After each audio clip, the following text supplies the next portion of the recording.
Tweet केलेलं आहे, त्या ट्विटच्या माध्यमातून तुम्हाला काय सुचवायचं? ते मुळात बघा असं आहे की लोकशाहीमध्ये सर्वात महत्त्वाचा घटक आहे ते म्हणजे लोक.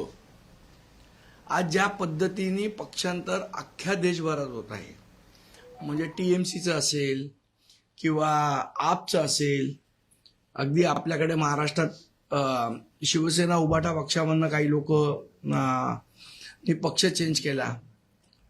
याला लोकमान्यता आहे का, हा महत्वाचा प्रश्न इथे तयार होतो. आज जगभरामधल्या देशामध्ये एक कॉन्सेप्ट आहे, तो म्हणजे पब्लिक रेफरंडम, अर्थात जनमत चाचणी. माझं असं म्हणणं आहे की ज्या लोकांना पक्ष बदलायचा आहे किंवा बदलायची इच्छा आहे, त्यांनी त्यांच्या त्यांच्या मतदारसंघात पब्लिक रेफरंडम घ्यावा, जनमत चाचणी घ्यावी, की बाबा ज्या लोकां म्हणजे जे खासदार असतील, आमदार असतील, जे दावे करतायत की बाबा आम्ही हे लोकांच्या भल्यासाठी करतोय, मुळात लोकांना हे पटलंय का तुम्ही त्यांच्या भल्यासाठी करताय? लोकशाहीमध्ये दोन प्रकार आहेत. एक, ज्यांना सत्तेत बसवायचंय त्यांना लोक मतदान करून बहुमत देऊन सत्तेत बसवतात. त्याचप्रमाणे लोकशाहीमध्ये विरोधी पक्षाची सुद्धा भूमिका असली पाहिजे, ही लोकांना वाटतं. त्याप्रमाणे लोक मतदान करतात की बाबा हे लोक या सत्ताधाऱ्यांवर वचक ठेवू शकतील, म्हणून आम्ही यांना मतदान करतोय. आणि जर विरोधी पक्ष सत्ताधाऱ्यांमध्ये समाविष्ट व्हायला लागला तर सत्ताधाऱ्यांवर वचक ठेवणार कोण? म्हणून आमची ही मागणी आहे की ज्या खासदारांना किंवा ज्या आमदारांना किंवा ज्या लोकप्रतिनिधींना निवडून आलेल्या कुठलाही लोकप्रतिनिधी असो, त्याला जर पक्षांतर करायचं असेल तर त्यांनी जनमत चाचणी, पब्लिक रेफरंडम घ्यायला पाहिजे. आता पब्लिक रेफरंडमचं महत्व जर सांगायचं झालं तर आज तुम्हाला माहिती आहे, आज अमेरिकेमध्ये मिड टर्म पोल होणार आहेत, बरोबर? मिड टर्म पोल म्हणजे काय? 4 वर्षाची कारकीर्द आहे त्या प्रेसिडेंटची, त्याला 2 वर्षांनी पुन्हा एकदा जनतेच्या समोर जावं लागतं आणि जनता सांगते की आमचा तुमच्यावर विश्वास आहे की नाही. तर जर त्यांचा विश्वास नाही असं जर पब्लिक रेफरंडम आलं तर प्रेसिडेंटचे अधिकार हे सीमित केले जातात, ते कमी केले जातात. म्हणजे पूर्ण 4 वर्ष तुम्हाला वाटेल तशी वागायची मुभा त्यांच्या लोकशाहीत मिळत नाही. आणि हे जगभरात सगळ्यात होतंय. मग जगभरातली सर्वात मोठी लोकशाही कुठे आहे? तर ती भारतात आहे. मग जर छोट्या छोट्या लोकशाहीमध्ये या पब्लिक रेफरंडमची तरतूद आहे, सार्वमत जनचाचणीची तरतूद आहे, तर ती भारतात का नाही? माझं तर अजून याच्या पुढे जाऊन म्हणणं आहे की शेड्यूल 10 मध्ये जे काय बदल आहेत त्याच्यामध्ये एक पब्लिक रेफरंडमचा पण क्लॉज ऍड करावा. जर त्या आमदाराला किंवा त्या खासदाराला किंवा त्या लोकप्रतिनिधीला जर जनतेने कौल दिला तर एक नीतिमत्ता पण ठरेल, आणि जर कौल नाही दिला तर त्यांनी राजीनामा द्यावा. शेवट लोकांनीच ठरवलं पाहिजे ना लोकशाहीमध्ये. निवडून गेलेल्या 9 लोकांपैकी 6 लोक नाही ठरवू शकत लोकशाहीमध्ये काय पाहिजे ते. त्यामुळे या पब्लिक रेफरंडमची तरतूद ही करावी. जर सरकार ही करणार नसेल तर माझी विरोधी पक्षाला विनंती आहे, त्यांनी संसदेमध्ये अशासकीय विधेयक आणावं. निदान संसदेमध्ये चर्चा तर होऊ द्या. काय आम्ही निवडून दिलेल्या लोकप्रतिनिधींचं पक्षांतराबद्दल म्हणणं आहे हे लोकसभेत सिद्ध होईल. विधानसभेत त्याची चर्चा घडवून आणा. लोकशाहीमध्ये चर्चा घडवूनही आणावीच लागते. मला असं वाटतं ह्या विषयावर अख्ख्या लोकशाहीमध्ये चर्चा झाली पाहिजे. समाजातले जे प्रतिष्ठित व्यक्ती आहेत, समाजातले जे विचारवंत आहेत, समाजातले बुद्धिवादी लोक आहेत, किंवा आता तर आमचे जेनझीचे लोक आहेत जे अतिशय नवीन नवीन कल्पना आणतात, त्या लोकांनी सुद्धा याच्यावर म्हणणं मांडलं पाहिजे. आणि अख्ख्या समाजामध्ये, अख्ख्या देशामध्ये हा जो पक्षांतर सर्रासपणे होत आहे, लोकभावनेचा आदर न करता, त्याला तुम्हाला लोकभावनेच्या आदराचं एक टेकू देता येईल, खांब देता येईल, सपोर्ट देता येईल, या गोष्टीवर विचार केला पाहिजे. यासाठी मी आता मला माहित नाही संजय राऊत इथे आहेत की नाही ते, पण मी संजय राऊतांना भेटून पण विनंती करणार आहे, जर तुमचे फुटलेले खासदार जर घेणार नसतील पब्लिक रेफरंडम तर तुम्ही एक पब्लिक रेफरंडम आयोजित करा. त्या मतदारसंघात जिथे तुमचे खासदार फुटून गेलेत ते एकदा त्यांना तरी कळू दे खासदारांना की आपण केली ती चूक केलं का बरोबर केलंय. आणि जर जनतेलाच सगळं मान्य असेल तर मग काय प्रश्नच नाही.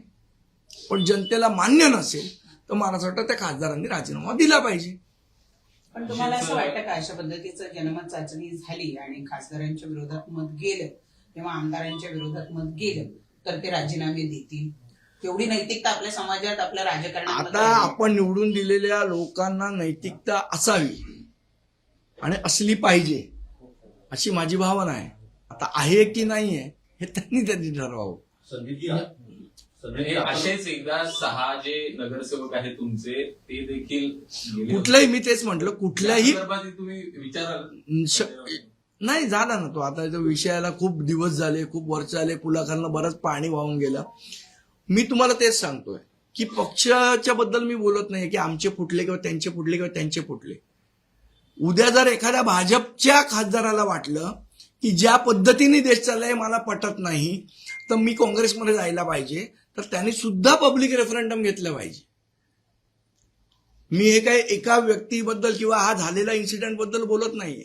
उद्या भाजपमधले 10 लोक असतील त्यांना वाटत असेल की सरकारची विदेश नीती चुकली आहे, सरकारची आर्थिक नीती चुकली आहे तर मला आता काँग्रेसला साथ द्यायला पाहिजे, तर त्याला जर ते कायद्याने अलाउड नसेल तर त्यांनी पब्लिक रेफरंडम घेऊन त्या पद्धतीचं मला असं वाटतं मतदान करण्याचा पण अधिकार त्याला पाहिजे. शेवट लोकशाहीमध्ये मोठे कोण आहेत? पब्लिक, लोक. त्या लोकांचा एकदा निवडून दिल्यानंतर पुढे 5 वर्ष वचकच राहत नाही, तो वचक राहावा यासाठी ही कायदेशीर तरतूद करायला काय हरकत आहे? पण ही जनमत नेमकं कोणाच्या भरोशावर किंवा कोणाच्या संस्थेच्या बघा, पहिली गोष्ट तर जनमत करायचं की नाही हे जेव्हा ठरेल की बाबा हो करायचं त्याच्यानंतर याचा मार्ग आपोआप निघेल ना.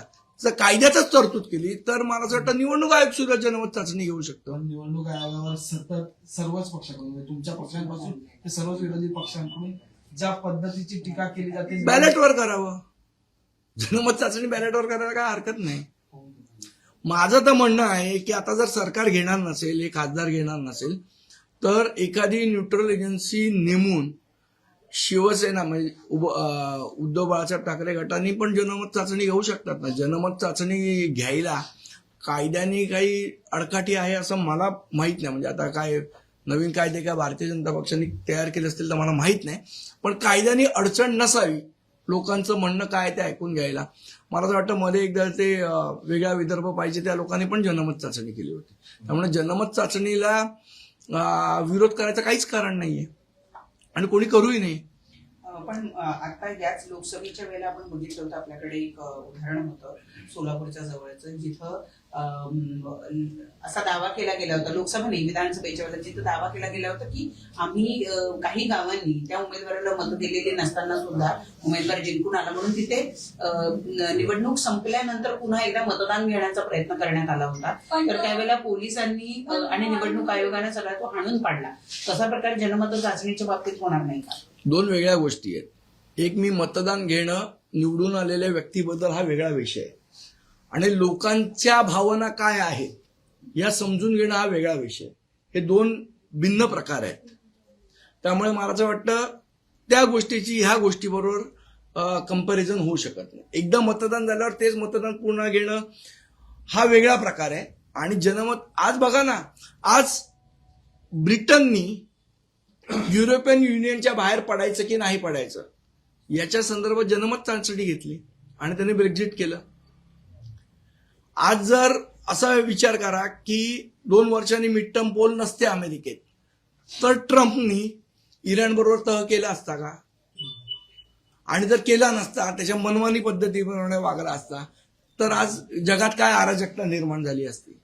त्यामुळे या चाचणीची किंवा या प्रक्रियेचा किती महत्व आहे ते मला असं वाटतं या 2 उदाहरणातून सिद्ध होतं. अनेक राजकीय पक्ष निवडणुकीच्या आधी सर्वेक्षण करून घेतात, पण आता त्या सर्वेक्षणांवर सुद्धा प्रश्न उपस्थित करण्यात नाही. बघा, ही प्रक्रिया कशा पद्धतीने राबवली जाऊ शकते असं तुम्हाला वाटतं? मला असं वाटतं, बघा मी काही यातला खासदारांनी समजा आता युबीटीनी समजा या संदर्भामध्ये जनमत चाचणी करवली, ती त्यांच्या बाजूने गेली किंवा खासदारांच्या विरोधात दिली तर ह्याच्यामध्ये काय असेल? बघा, याच्यामध्ये असं आहे, तुम्ही अनेक न्यूट्रल लोक नेमू शकता की ज्यांच्या अध्यक्षतेखाली जनमत चाचणी, उद्या काही रिटायर्ड निवडणूक अधिकारी असतील त्यांनाही आपण अपॉइंट करू शकतो. मुळात घ्यायची इच्छा आहे का प्रश्न इथे निर्माण होतो. जर इच्छा असेल तर मार्ग निश्चित सापडेल. संदीपजी, 2 प्रश्न. मुळात, तुम्ही म्हणालात की विरोधक आता सत्ताधाऱ्यांकडे वळताना पाहायला मिळतात. म्हणजे शिवसेना एमबीडी पक्षाचे 9 मधून 6 खासदार लढत असे, पण तेच 2/3 खासदार ठरवतात की आम्ही पक्ष आहोत. लोकशाहीमध्ये डोकींना म्हणजे हेडना महत्व आहे, ते पण तुम्हाला माहिती आहे. मी तेच म्हणतोय ना की हेड काउंट करा. आता त्याच्या समजा शेड्यूल 10 मध्ये एक तरतूद आहे की बाबा नुसता ते 6 जण नाही, तर त्या 6 जणांबरोबर त्या ज्या मतदारसंघातले त्यांचे जे पक्षातले पदाधिकारी तेही त्यांच्याबरोबर आलेत की नाही वगैरे सगळं. आज बघा 5-5, 10-10 वर्ष झाले कोर्ट काय निर्णय देणार नाही आणि निर्णय देत नाही. का देत नाही किंवा कोर्टाला वेळ, हा सगळा एक वेगळ्या चर्चेचा विषय असू शकतो. पण मला असं वाटतं की कोर्ट कचेरी हे याच्यापेक्षा हा सिंपल पर्याय आहे ना. तुम्ही 1 महिन्याचा टाइम द्या लोकांना आणि त्यांना सांगा की बाबा ह्या दिवशी आम्ही मतदान ठेवलंय, माझा निर्णय तुम्हाला पटतोय, बरं हो की नाही एवढंच उत्तर द्यायचं. होला टिक करायचं किंवा नाहीला टिक करायचंय.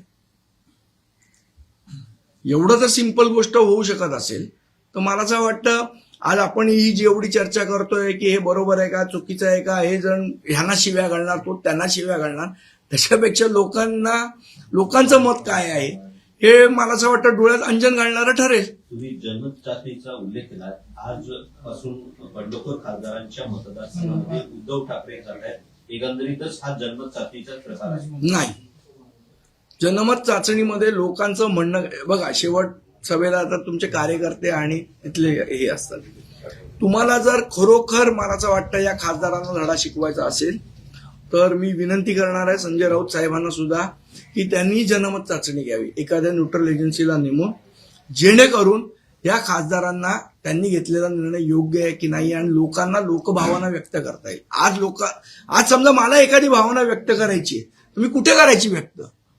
आज मी एका पक्षाचा प्रतिनिधी आहे त्यामुळे तुमच्याशी पत्रकारांशी बोलू शकतो. सामान्य माणसांनी कुठे व्यक्त करायची? त्याला भावना नाही, त्याला मत नाही, त्यांनी फक्त 5 वर्षांनी एकदा येणाऱ्या निवडणुकीतच मत व्यक्त करायचं का? एरवी त्यांनी करायचंच नाही. ज्याला मी निवडून दिलंय तो काहीतरी चुकीचं वागतोय हे जर त्याला सांगायचं असेल तर त्याला कुठला प्लॅटफॉर्म आहे अवेलेबल, कुठलं त्याला स्टेज अवेलेबल आहे,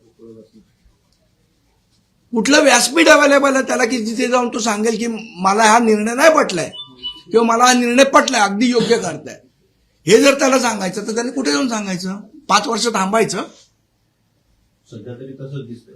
मग त्याला तुम्हाला उपाय शोधायला नको का? आपण लोक म्हणून आता मी बोलल्यावर काय लगेच उद्या जनमत चाचणी होईल अशातला काही भाग नाहीये, पण समाजामध्ये एक चर्चा घडावी या प्रामाणिक उद्देशाने हे मी म्हणणं मांडलं. खरं तर याला दोन प्रश्न होता की जनमत चाचणी म्हणजे लोकांच्या भावना व्यक्त करणं असं तुम्ही म्हणतात. जसं बंड झालं आता नुकतंच, लगेच उद्धव ठाकरेंनी भांडूपचा दौरा लावला आणि मोठ्या प्रमाणात भांडूपकर किंवा मग तिथले शिवसैनिक पदाधिकारी या तिथली नागरिक म्हणा किंवा नागरिक ही सगळी मोठ्या संख्येने त्या ठिकाणी उपस्थित होती. मग त्याला काय नाही, मला असं वाटतं की जनमत चाचणी ही तुमचं जे म्हणणं आहे त्याला एक लीगल स्टेटस देईल.